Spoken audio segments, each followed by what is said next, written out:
모든 사람은 다른 사람의 인정을 받고 칭찬을 받길 원합니다. 그러나 우리가 사람의 칭찬과 인정에 집중하면 그것이 내게 올무가 될 수 있습니다. 그러나 우리가 주님 안에서 주님의 칭찬을 받고 인정을 받게 되면 우리는 주님 주신 영화로 말미암아 영원히 승리하는 인생이 될 것입니다. 오늘 이 하루가 겸손히 주와 동행하며 주를 의지하여 주님의 칭찬을 받고 주님이 높여주시는 은혜를 경험하는 복된 하루가 되길 예수님의 이름으로 축원합니다. 오늘은 에스겔 26장과 27장의 말씀을 통독합니다. 26장 선민의 멸망을 기뻐하는 두로를 향한 사중 심판 예언. 세 번째 26장 15절에서 18절 두로를 향한 세 번째 멸망 예언. 주변 해양 국가들이 놀라고 두려워하리라. 15에서 16절 두로의 함락으로 주변 국가들이 받은 큰 충격. 내가 엎드러지는 소리에 모든 섬이 진동하리라. 바다의 모든 왕이 그 보좌에서 내려 조복을 벗으며 수놓은 옷을 버리리라. 너로 말미암아 무시로 떨며 놀랄 것이라. 17에서 18절 주변 국가들이 놀람과 두려움을 표현하리라. 항해자가 살았던 유명한 성읍이여 어찌 그리 멸망하였는고. 네 번째 19절에서 21절 두로를 향한 네 번째 멸망 예언. 여호와가 직접 주도하실 대재앙. 19에서 20절 내가 너를 주민이 없는 성읍과 같이 황폐한 성읍이 되게 하리라. 너를 구덩이에 내려간 자와 함께 땅 깊은 곳 황폐한 곳에 살게 하리라. 20에서 21절 여호와의 굳은 의지로 두로가 영원히 멸망하리라. 내가 다시는 사람이 거주하는 곳이 되지 못하리라. 주 여호와의 말씀이니라. 에스겔은 암몬, 모압, 에돔, 블레셋에 대한 심판 예언과는 달리 두로에 대한 심판을 길게 설명하고 있습니다. 이는 근동에서 두로가 가진 막강한 위상 때문으로 보입니다. 페니키아인들은 헬라인과 함께 지중해 해상 무역을 장악하여 경제적으로 풍요로울 뿐만 아니라 정치적, 문화적으로 매우 발전하였습니다. 특별히 이들은 알파벳을 헬라에 전달한 것으로 유명합니다. 두로는 이러한 페니키아인들이 세운 제1의 도시였습니다. 두로는 외적의 침입으로부터 자유로운 난공불락의 도시로 여겨졌습니다. 전쟁할 때 내륙의 주민들은 바이섬으로 피신하였는데 바이섬에 있을 뿐만 아니라 탁월한 항해 기술을 가진 두로를 침입자들이 공격하여 완전히 함락하기란 매우 어려운 것이었습니다. 그래서 두로는 애국과 더불어 바벨론을 견지할 만한 세력으로 유다 백성들에게 인식되었습니다. 이처럼 부와 힘과 지혜와 군사적 능력과 지정학적 위치 등을 가지고 있음에도 하나님이 그들을 심판하시니 완전히 무너지게 된 것입니다.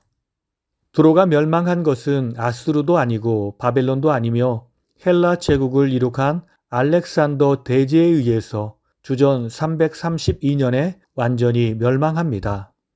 27장 두로의 영화와 그의 몰락. 첫 번째 27장 1절에서 25절 두로를 향한 애가. 두로의 번영과 영화의 묘사. 1절에서 3절 두로를 향한 애가. 바다 어귀에 거주하면서 여러 성 백성과 거래하는 자여 나는 온전히 아름답다 하였도다. 4절에서 11절 두로가 누리고 있는 번영과 영화의 모습. 4절에서 7절 해양 도시국가 두로를 잘 보여주는 대선박의 위용. 내 땅이 바다 가운데에 있으며 너는 귀한 재료들로 만들어진 아름답고 큰 배라.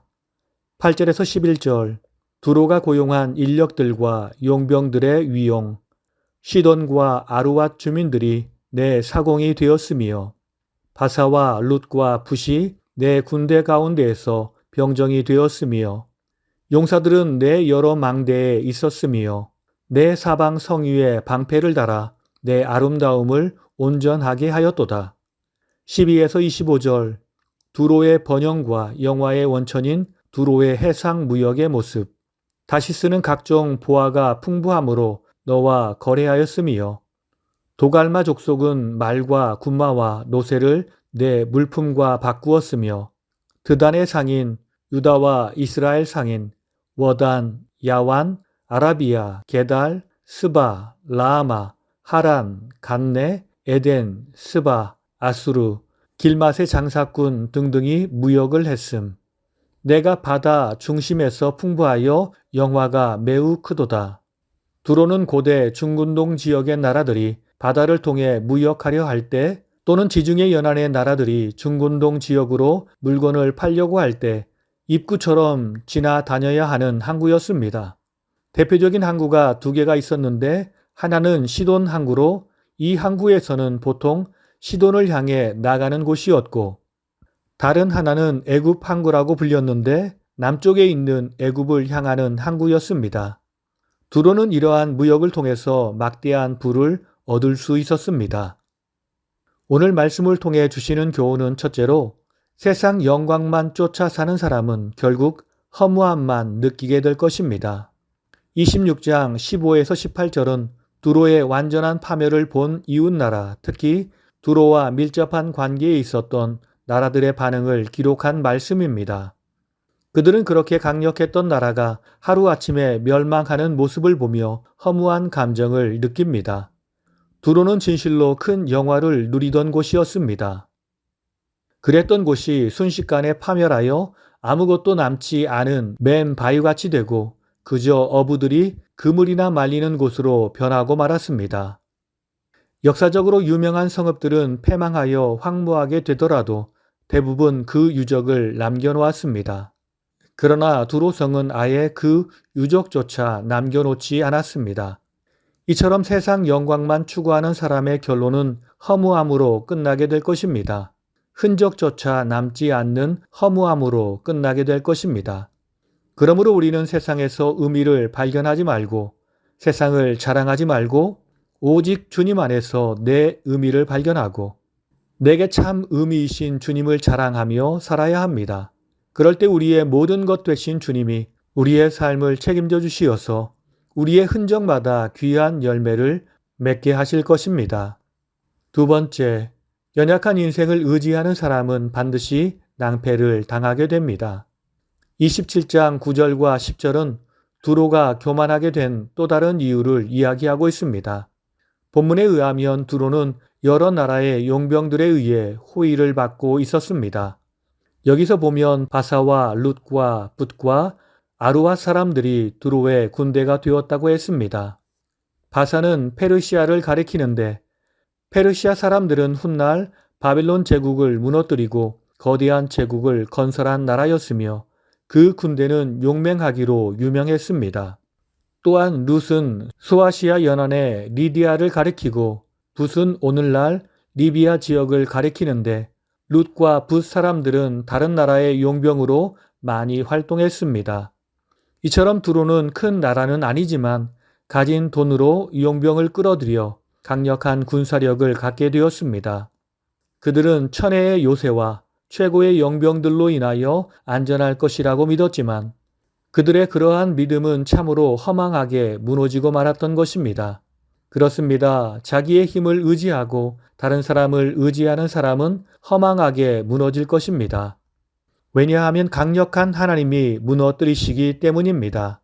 그러므로 우리는 항상 겸손한 마음으로 주님을 의지하는 자가 되어야겠습니다. 오늘 이 하루가 사람을 의지하지 않고 주님을 의지하며 겸손히 주와 동행하여 승리하는 복된 하루가 되길 예수님의 이름으로 축원합니다. 다 함께 기도하시겠습니다. 사랑이 많으신 주님 감사합니다. 아무것도 아닌 우리를 찾아오시어서 우리에게 의미를 부여해 주시고 우리를 귀한 존재로 여겨주시니 감사합니다. 오직 주님 안에 있을 때만 우리가 새로워지며 주의 축복과 은혜를 누리는 존재임을 기억하며 매 순간 주님 안에 거하며 주님과 동행하길 원합니다. 사람을 의지하는 자는 결국 망하게 되며 흔적조차 없이 사라지게 될 것을 알고 오직 주님을 의지하며 주와 동행하길 원합니다. 주여 우리의 삶을 주님의 강한 팔로 붙잡아 주시옵소서. 그리하여 우리가 주의 이름으로 승리하는 인생이 되게 하옵소서. 우리의 참된 능력이 되시는 예수님의 이름으로 기도드립니다. 아멘.